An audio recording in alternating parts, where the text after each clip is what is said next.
no drugs is supposed to be sold around the market because of health situations or conditions. We have been to many premises, and this one in particular is a wholesale premises where we discovered that controlled drugs are on the shelf, which is not acceptable by the Pharmacy Council of Nigeria.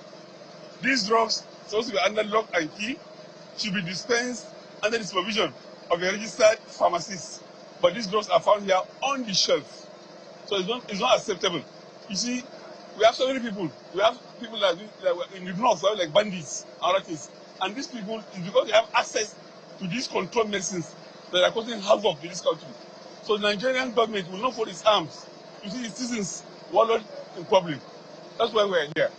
When people that are not trained are handling drugs, it spells doom for the nation, because they will be handling potent medicaments like ordinary good items. That's why people that are trained, even people that are not pharmacy but are trained to handle simple remedies, are given license.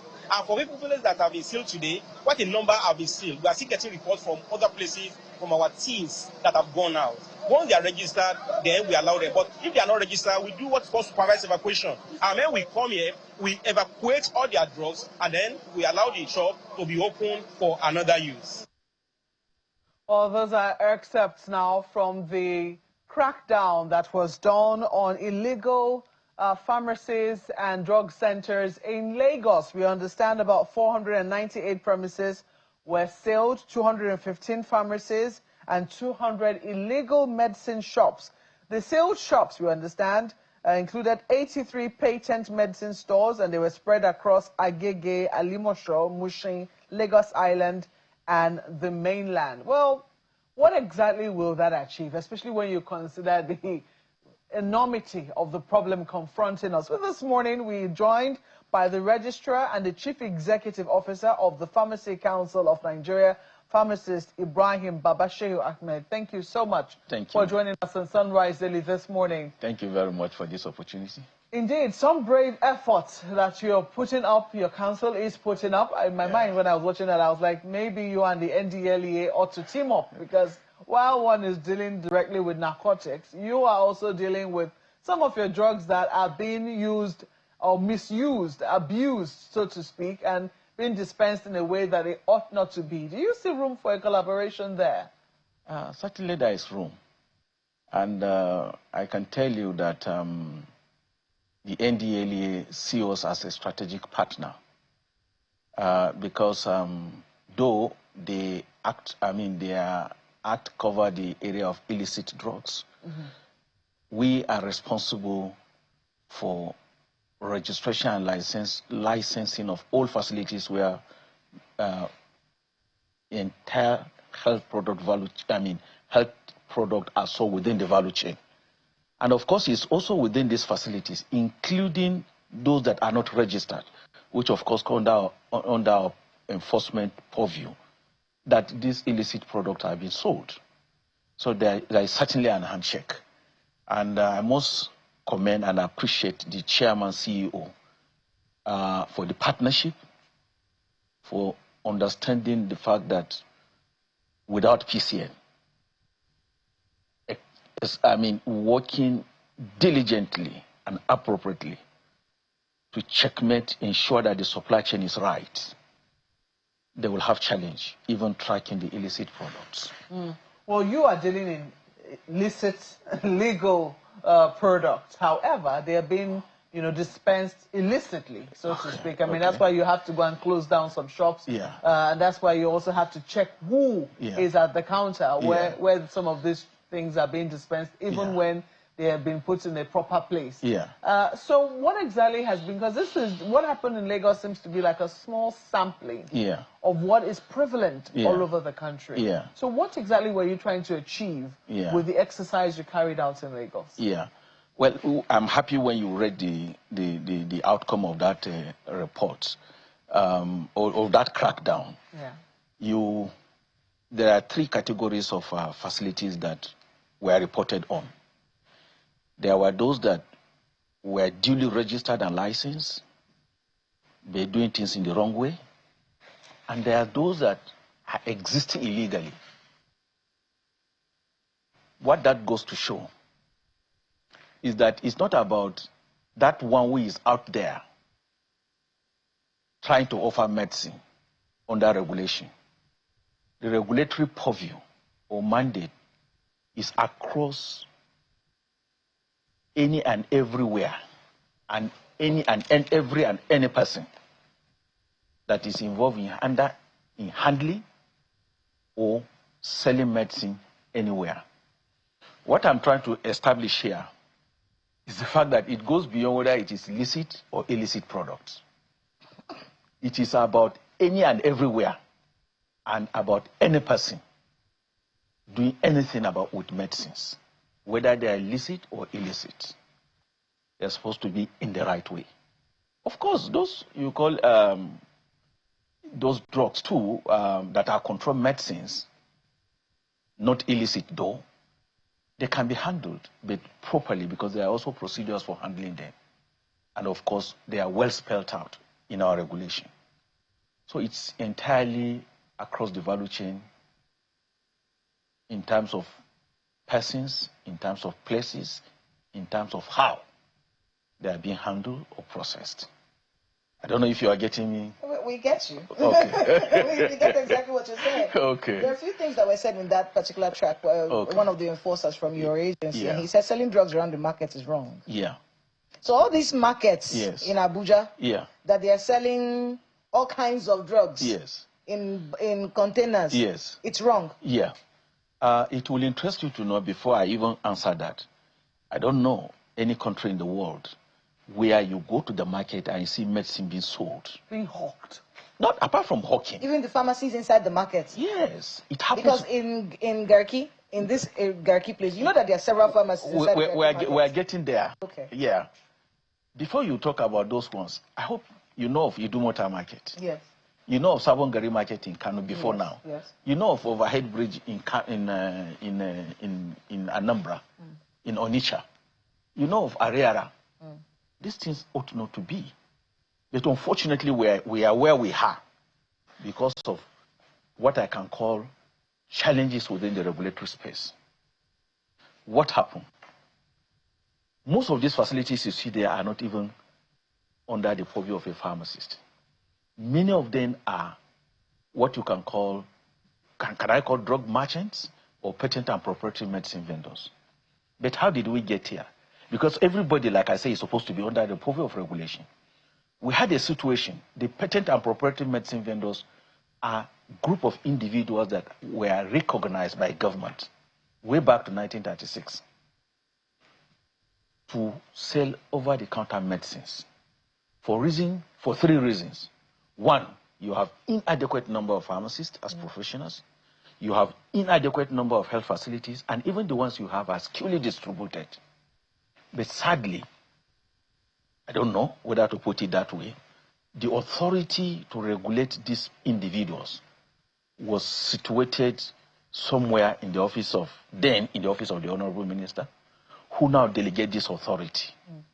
We had situations where these authorities were delegated as low as local government chairmen. So what happens now? I'm coming. When that happened, yes, of course anything goes wrong. When it was brought back to Pharmacy Council to sanitize, these people went to court. In the court, they were able to secure interlocutory injunction that lasted sometimes 15 years. What that means is that they say, go back to Pharmacy Council. We say, we are not going. The court say, okay, wait until the case is decided. And within this window, they became regulators unto themselves, granted licenses for their members to say anywhere. And that was how this market started. But locally, I'm happy to state the fact that the new law, that law has been repealed by the immediate past administration, and the control has been perfectly situated in the Pharmacy Council going forward. And we must also give it to the current administration. The health sector, renewal agenda, health sector renewal agenda of the Honorable Coordinating Minister of Health has given strong attention to the strengthening of regulatory bodies. And that is what is pushing us to do what we are doing. So what are you going to do now? Because as is, there are so many, millions, I want to say millions, of pharmacies in markets. Yes. What are you going to do? That's a good question. Having come to this point, we have sat down with all these stakeholders, but it's not going to be all the markets that you are talking about. We will flush out every and any facility that is existing in any market, except, I want to tell you, the few that I'm going to mention now. The Dumota in Lagos, we have come to a conclusion that we are moving them to a facility called Coordinated Wholesale Center, which is going to be in Ijora. The construction has gone far. The one in Kano, we have successfully closed it down last year on February 17th. And when we closed down, we closed 1,321 illegal shops in that market. Today we have moved them to Dangoro. That of Onitsha, the construction is actively going on in Oba. We are moving them there. That of Ariara and Cemetery Road in Abia, we are moving them to Aba. All those so-called small markets, we don't recognize them. We have a few that the Honorable Minister has also considered necessary, sizable enough to be moved, like the Agbeni market in Ibadan, the one in Imo, and another one in Gombe. These are the ones that we consider. Every other one you see as a market. Well, you are just telling me about the Garki market now, but I can assure you that we'll go to Garki market. There is going to be no alternative than to do for those people to dislodge. And interestingly, we did a surveillance operation here in Abuja. We went to 230 housing estates in Abuja in February, and we flushed all of them out of. We flushed out all illegal facilities that we found in them. Now you are giving us information on the Garki market. I'm saying it open. There is no going back. We'll go in there and we'll dislodge them. Good enough, we have good strategic partnership with law enforcement agents. I was just going to say, how do you go there by yourself? It's a task force. It's a task force that has everybody in it. No. This is National Enforcement Arm of the Pharmacy Council. Okay. The task force, again, is an instrument of Cap C34 LFN, which targets those OCAs you are talking about, yes, as well as other illegal facilities. And the task force is situated in NAFDAC, but the chairmanship comes from NAFDAC, but at the federal level had 2 pharmaceutical inspectors, not below the rank of principal pharmacists, from the Pharmacy Council. And then the Office of the Inspector General of Police is also in there. Then the task forces also exist in every state of the Federation. And in every state of the Federation, of course, we have office in every state.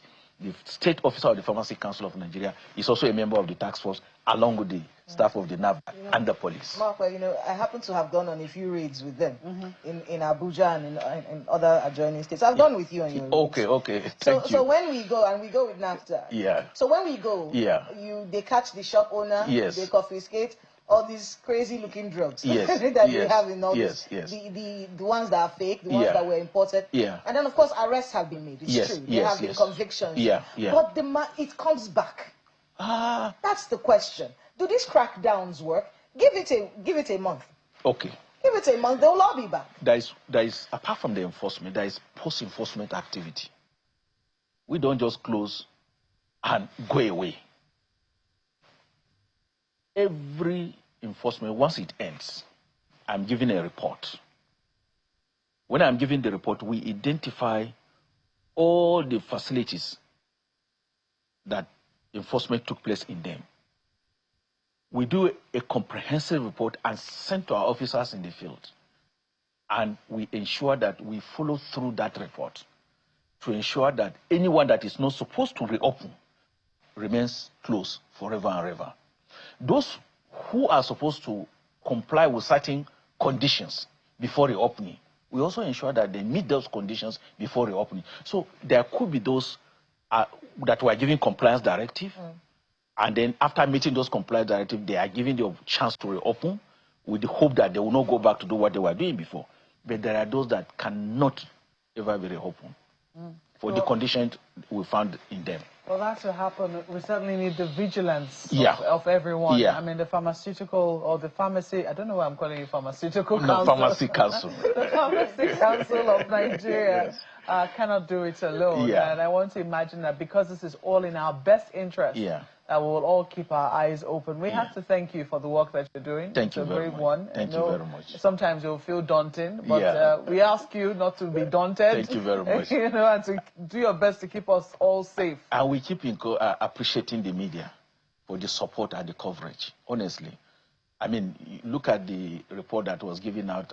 We had a chat with channels in my office, I think about 2 months ago, and it was quite extensive, over an hour.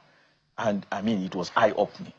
After that, I think September 29, Punch did an extensive review of our operations for 20 months and brought to light what we have done, what we have achieved, how the momentum has increased. I mean, this, and then today again we're here. We're partners in progress. Thank you very much. It is all for the health of all of us. Yeah. So we have to thank you so much. Thank you. We've been speaking with the Registrar, Chief Executive Officer of the Pharmacy Council of Nigeria, his pharmacist Ibrahim Babashehu Ahmed. Thank you once more for your time with us. Thank you very much.